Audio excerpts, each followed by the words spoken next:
Iñárritu. Sí, muchas gracias, señor presidente. Buenas tardes. Querría comenzar dando el pésame a todas las personas que han perdido a un ser querido y, cómo no, deseando un pronto restablecimiento a todas aquellas personas que están sufriendo todavía esta terrible enfermedad. Dicho esto, pues quiero comenzar dando gracias a la señora ministra por su segunda intervención durante el estado de alarma, y de ahí venía nuestra solicitud de comparecencia, ¿no? Saber un poco cómo están transcurriendo las operaciones que están llevando a cabo en relación al estado de alarma, ya que a día de hoy, y leo en la prensa, todavía hay 446 efectivos trabajando sobre el terreno, que me gustaría saber a qué se están dedicando en este momento. Supongo, por las palabras, desprendo que hay bastantes de esas misiones que tienen que ver con desinfección, a lo que se ha dado prioridad desde un inicio. Y como usted sabe, nosotros que hemos sido críticos con algunos posicionamientos del Gobierno, otros no hemos querido entrar porque creíamos que no era el momento, y además porque todos los Estados de la Unión Europea que han tenido una incidencia importante en relación a la crisis sanitaria, pues todos ellos han puesto a su disposición las capacidades, tanto civiles como militares. Otra cosa es cómo se han utilizado. En algunos aspectos, y en contra de lo que decía un portavoz de la extrema derecha, pues nosotros creemos en todo lo que tiene que ver con las intervenciones en algunas comunidades autónomas, y no quiero generalizar, digo en algunas, pues parece más bien que ha habido una imposición o un deseo de imposición que una verdadera necesidad. Y ya digo que no voy a criticar, ni mucho menos, que allí donde haya hecho falta, pues se hayan desplegado las necesidades que hayan hecho falta. Y en este caso, pues quiero poner de relieve, por ejemplo, en Vizcaya, de las 20 intervenciones que realizaron las Fuerzas Armadas solicitadas por la delegación del Gobierno, pues en contraposición ha habido 1000 actuaciones de los bomberos simplemente de Vizcaya en asuntos de desinfección, y no tienen ese reconocimiento. Podría ser que en algunos casos ha habido algo de propaganda, en algunos casos. De igual forma, querría preguntarle por el tema de las patrullas. Esta misma semana me llegaba una revista de su ministerio, revista de Defensa, en la cual señalaba en el mes de marzo cómo había habido patrullas constantes de apoyo a las fuerzas de seguridad del Estado. Posteriormente, según se filtró por la prensa, hubo alguna orden para que no se produjeran esas patrullas, y me gustaría saber en qué quedaron. Yo le pregunté a su ministerio por un caso, como fue el de Pamplona, en Iruña, en el Casco Viejo, el 3 de abril, en el cual miembros de las Fuerzas Armadas se habían dedicado a identificar a ciudadanos, y ustedes me dicen que no se ha identificado a ciudadanos en ningún caso. Bueno, están los vídeos y las fotografías ahí, pues yo creo que deberían de aclararlo o aclararse. De igual forma, me gustaría saber, en relación a los test, en la primera intervención yo le pregunté qué era esa noticia de que en una prueba aleatoria, que ahí está la gravedad del asunto, a un batallón de la UME, el 90% de los efectivos habían dado positivo. ¿Se han realizado test a todos aquellos miembros de la UME que lo han solicitado o a todos aquellos que están participando en operaciones de desinfección?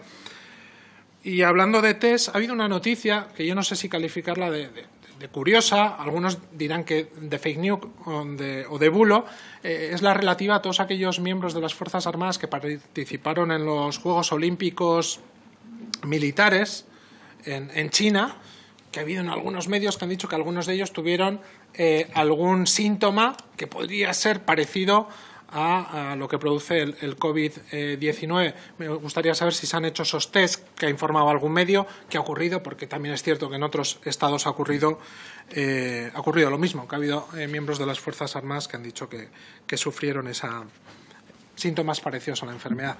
Sobre la intervención Balmis, en una entrevista que le realizaba el diario El País hace ahora 10 días, usted señalaba que esperan recibir los 42 millones que ha costado esta operación. Claro, yo le decía que cuando tú tienes que destinar miembros de las Fuerzas Armadas a hacer una labor sanitaria, eso significa que te faltan sanitarios y te sobran militares.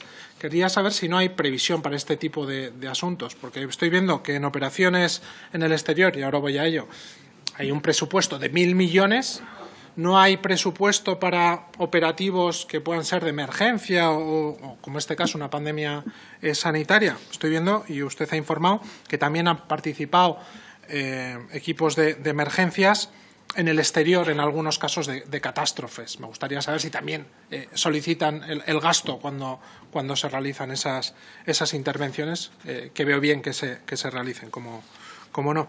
Respecto a las misiones en el exterior, me gustaría preguntarle, en primer lugar, por todas las que tienen que ver con África, a ver si hay una previsión de disminución debido al COVID. Hoy en la prensa nos anunciaba que hay un 17% de disminución respecto al inicio de la pandemia, pero me gustaría saber qué previsiones hay respecto a África.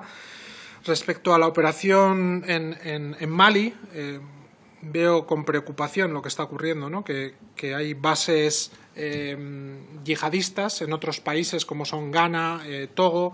Me gustaría saber con qué previsión están trabajando, ya que parece ser que a niveles de peligro, pues por cercanía y por lo que está ocurriendo, pues puede ser grave. Respecto a la operación en Afganistán, usted hablaba del in together, out together. Me gustaría saber, pues, when will be accomplished, ¿no? ¿Cuándo van a salir de Afganistán? A ver si hay alguna previsión. De igual forma, sobre Irak, a ver si tienen pensado el cierre de la base del Gran Capitán en Besmaya. Sobre el despliegue de la fragata Méndez Núñez, hay un dato curioso que ha señalado hoy la prensa, ¿no? De un gasto de 21,5 millones de euros, cuando se calcula, 21,8, perdón, que el coste podría estar cercano a los 17, según expertos de las Fuerzas Armadas. Me gustaría saber si hay esa diferencia o a qué es debido ese gasto. Sobre la policía aérea en el Báltico, estamos leyendo continuamente que hay intercepciones de los F-18 de aviones rusos. Teniendo en cuenta cómo está la situación con Rusia y especialmente con la OTAN y el primer ejército de ellos, que es el de Estados Unidos, me gustaría saber a ver si hay algún riesgo, esperemos que no, de incidente más serio de los que ha habido hasta ahora. A ver cuáles son las previsiones, porque algunos medios alegremente señalan como intervenciones heroicas, pero yo creo que tienen un poco de peligro vista cómo está la situación y cómo está el señor Trump. De ahí sí me gustaría saber, y ahora veía que la mayoría de efectivos en este momento en el exterior están bajo bandera de la OTAN, 660, y me gustaría saber cuáles son las previsiones, ¿no? Por los mismos datos que les señalaba, ¿no? Cómo está Estados Unidos en este momento y cómo está la situación respecto a otros estados. Le mencionaba el caso de Estados Unidos, pero también el de Turquía, ¿no? España es el único estado que ahora sigue en la operación de apoyo a Turquía con la plataforma Patriot en Adana, y para ello pues justifican, ¿no?, el número de misiles o de proyectiles que se han lanzado contra Turquía, que está bien que no hayan tenido éxito y que no hayan puesto en peligro esa población de 2 millones de la que habla, pero también habría que tener en cuenta que para Turquía, segundo ejército más importante de la OTAN, la legislación internacional no es un referente, porque está aplicando esa misma medicina a guerrillas kurdas, que precisamente son aquellos que han luchado en primer lugar contra ese peligro yihadista tanto en Siria como en Irak, y parece ser que eso ha motivado que otros estados hayan preferido retirarse de ese avispero, y vemos que España no. Me gustaría saber cuáles son las previsiones para el siguiente semestre. Y una pregunta más general sobre el gasto, y en contrario a lo que decía un representante de otra formación, ¿no? Pues el Ministerio de Defensa aprobó hace un año y medio, un ambicioso programa de rearme de unos 7.000 millones de euros, y vemos cómo hace pocas semanas su ministerio anunciaba la puesta en marcha de la ejecución del programa de los 8x8, que conllevaría una inversión de 2.100 millones de euros, de esos 348 carros de combate. Y me gustaría saber si en este momento creen que es una prioridad, y si no cree que esos recursos se deberían dotar pues a la salud y a la prevención para defender de esta pandemia o de futuras pandemias. Y para acabar, porque se acaba mi tiempo, y me gustaría, como hacía otro portavoz, sin excederme de del reglamento parlamentario y en base a la polémica, pues saber qué está ocurriendo, ¿no? Usted le he visto en dos ocasiones mencionar que usted no ve ningún peligro, y acabo, señor presidente, en que haya una insurrección por parte de la Guardia Civil, ¿no? Y faltaría más, digo, porque además hoy en día, como usted sabe, las asonadas y los golpes de Estado no son con armas, como hemos visto en Latinoamérica. Hay que recordar que el 23F, un periódico sueco, tituló en un periódico diciendo: un torero con una pistola toma el Congreso, ¿no? Pues así se veía con extrañeza. Pero sí me gustaría saber si usted no ve que hay un problema en algún sector o en algún grupúsculo, tanto de las Fuerzas Armadas o de la Guardia Civil, y que tiene como objetivo precisamente a su gobierno o a parte del mismo. Muchas gracias, señor presidente. Muchas gracias, señor Iñárritu.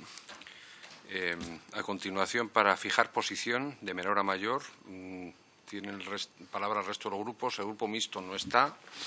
En nombre del Grupo Vasco, señor Aguirrechea, tiene la palabra.